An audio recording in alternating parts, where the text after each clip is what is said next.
அம்மன் astro channel நேயர்கள் அனைவருக்கும் அன்பான வணக்கம். குரோதி வருடத்தின் கடைசி மாதமான மாசி மாதம் முடிந்து பங்குனி மாதம் தொடங்க இருக்குது. இந்த பங்குனி மாதம் எப்படி இருக்க போகுது, 12 ராசிக்காரர்களுக்கும் பங்குனி மாதத்துல எப்படிப்பட்ட பலன்கள் எல்லாமே கிடைக்க போகுது அப்படின்னு தான் தெரிஞ்சுக்க போறோம். மாதங்கள்லயே அற்புதமான மாதமா பங்குனி மாதம் குறிப்பிடப்படுது. சூரிய பகவான் தனது குருநாதர் பிரகஸ்பதியாகிய குருவாகிய மீனத்தில் அமர்ந்து இதுவரைக்கும் தன் கற்ற பாடங்களை எல்லாம் தனது குருநாதனிடம் சொல்லி மதிப்பெண் பெற்று தேர்விலே தேர்ச்சி அடையக்கூடிய மாதம்தான் இந்த பங்குனி மாதம். அதனால்தான் பரவலா தேர்வு நடைபெறும் மாதமா இயற்கையாகவே இந்த பங்குனி மாதம் அமைஞ்சிருக்குது. இதுவரைக்கும் சம்பாதித்த சம்பாத்தியம், அதற்குண்டான வருமான வரி, செலவுகள், சேமிப்பு அப்படின்னு கணக்கு பார்க்கக்கூடிய மாதமாகவும் இந்த பங்குனி மாதம் இருக்குது. 12வது மாதமாகிய பங்குனி மாதத்துல கடைசி நட்சத்திரமா வரக்கூடிய பங்குனி உத்திர பெருவிழா இந்த மாதத்துல வெகு விமர்சையா கொண்டாடப்படுது. அதுவும் இந்த பங்குனி மாதத்துல ராமநவமியும் நம்ம கொண்டாடுறோம். இந்த பங்குனி மாதத்தை வழிபாட்டு மாதம் அப்படின்னு கூட சொல்லலாம். இந்த பங்குனி மாதம் கிரக நிலைகள் எப்படி இருக்கு அப்படின்னா, குரு ரிஷப ராசியில செஞ்சிருக்கிறாரு. சூரியன் மீன ராசியில ராகுவோடு சேர்ந்திருக்கிறாரு. சுக்கிரன் இந்த மாதம் முழுவதுமே வக்ரம் பெற்று மீன ராசியில தான் செஞ்சிருக்கிறாரு. பங்குனி மாதம் 4ஆம் தேதியிலிருந்து பங்குனி மாதம் 26ஆம் தேதி வரைக்கும் புதன் வக்ரம் பெற்று செஞ்சிருக்கிறாரு. பங்குனி மாதம் 1ஆம் தேதி முதல் பங்குனி மாதம் 3ஆம் தேதி வரைக்கும் மீன ராசியில புதன் நீச்சம் பெற்று செஞ்சிருக்கிறாரு. அதன் பிறகு பார்த்தோம்னா பங்குனி மாதம் 24ஆம் தேதி கடகராசியில் உள்ள செவ்வாய் நீச்சம் பெற்று செஞ்சிருக்கிறாரு. பங்குனி மாதம் 27ஆம் தேதி முதல் பங்குனி மாதம் 30ஆம் தேதி வரைக்கும் மீன ராசியில அதிசாரமா புதன் நீச்சம் பெற்று செஞ்சரிக்க போறாரு. ராகு மீனத்திலையும் கேது கன்னியிலையும். பங்குனி மாதம் 15ஆம் தேதி திருக்கணிதப்படி கும்பராசியில இருக்கக்கூடிய சனி பகவான் மீன ராசிக்கு பேச்சியாக போறாரு. இப்படிப்பட்ட கிரக நிலைகளோடு தான் இந்த பங்குனி மாதம் பிறக்குது.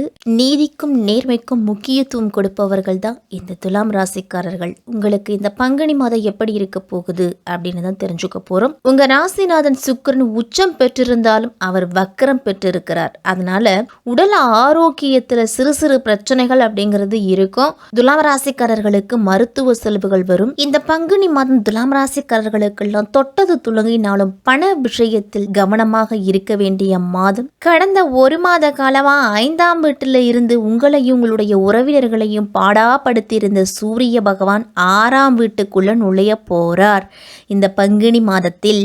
அப்ப இந்த மாதம் முழுக்க உங்களுக்கு எல்லா வகையிலையுமே வெற்றி அப்படிங்கிறது கிடைக்க போகுது.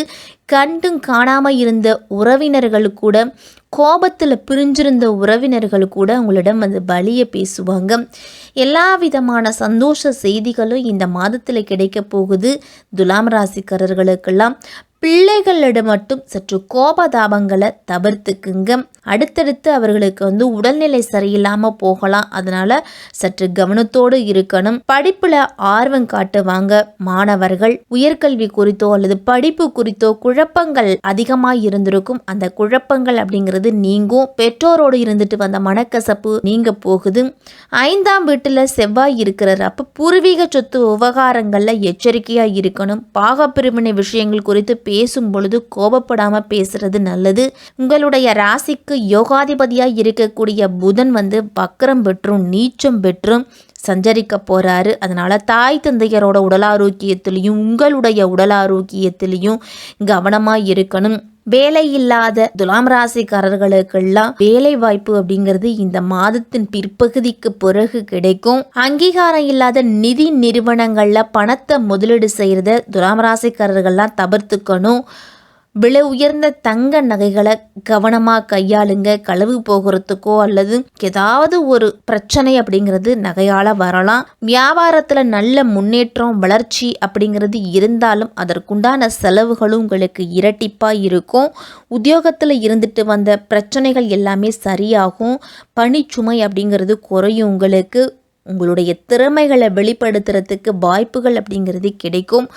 சகோதரர் வகையில் உங்களுக்கு உதவிகள் இந்த மாதத்தில் கிடைக்க போகுது. பங்குனி மாதம் 15ஆம் தேதி சனி பகவான் கும்பராசிலிருந்து மீனராசிக்கு போறாரு. இதுவரைக்கும் 5ஆம் வீட்டில் இருந்த சனி பகவான் துலாம் ராசிக்கு 6ஆம் வீட்டுக்கு போறாரு.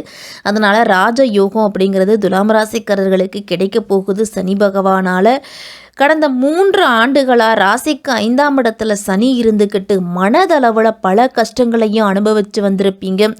குடும்பத்தில் நடந்த சில நிகழ்வுகள்லாம் பெரிய கவலையை கொடுத்துருக்கும். திடீர்னு வேலை பறிபோயிருக்கும். பொருளாதார இழப்பால் வாடி வருந்தி என்ன செய்வது அப்படின்னு தெரியாமல் கோயிலாக சுற்றி இருப்பீங்க துலாம் ராசிக்காரர்கள்.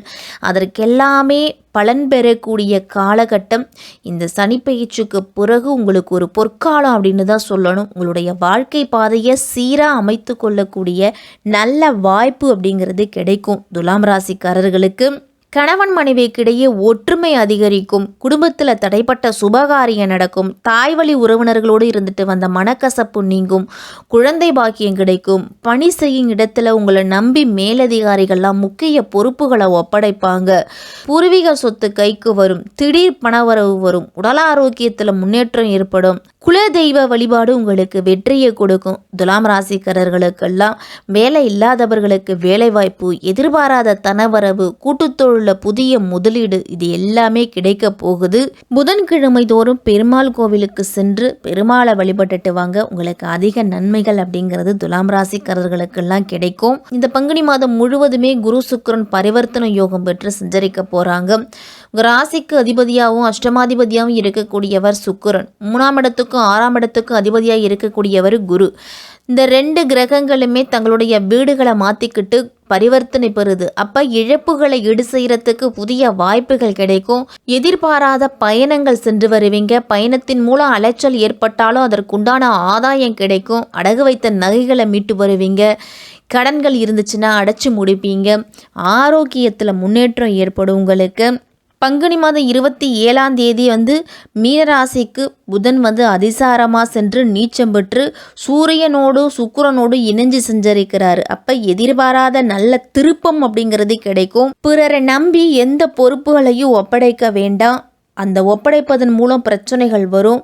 அதனால் உத்தியோக மாற்றம் அப்படிங்கிறது உறுதியாகும். ஒரு சிலருக்கெல்லாம் ஆன்மீக பயணம் குடும்பத்தோடு சென்று வருவீங்க.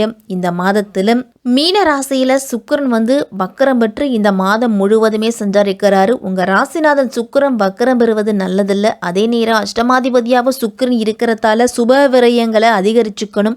துலாம் ராசிக்காரர்கள்லாம் இழப்புகளை ஈடு செய்கிறதுக்கு புதிய வாய்ப்புகள் கிடைக்கும். பங்குதாரர்கள்லாம் விலக்கிட்டு புதிய பங்குதாரர்களை சேர்த்து கொள்ளுவீங்க. கடன் சுமை தீர்றதுக்கு வாங்கிய இடத்தையோ அல்லது பூமியையோ வித்துட்டு உங்களுடைய கடனை அடைச்சு முடிப்பீங்க. 2ஆம் இடத்துக்கும் 7ஆம் இடத்துக்கும் அதிபதியானவர் செவ்வாய். பங்குனி மாதம் 24ஆம் தேதி கடகராசியில செவ்வாய் நீச்சம் பெறாரு. அப்ப செவ்வாய் நீச்சம் பெறுவதால பணப்பற்றாக்குறை அப்படிங்கிறது வரும். துலாம் ராசிக்காரர்களுக்கெல்லாம் தொழில் வாடிக்கையாளர்களோட எண்ணிக்கை குறையாம பார்த்துக்குங்க. மூட்டு வலி, முழங்கால் வலி அப்படின்னு சிறு சிறு தொல்லைகள் அப்படிங்கிறது இருக்கும். பெண்களுக்கெல்லாம் தான் உண்டு தன் வேலை உண்டுன்னு இருக்க முயற்சி செய்யுங்க. அடுத்தவர்கள் விஷயத்துல தலையிட வேண்டாம். விரயங்களை அதிகரிக்கும் பொழுது அதை சுப விரயங்களா மாத்திக்கிங்க துலாம் ராசிக்காரர்கள்.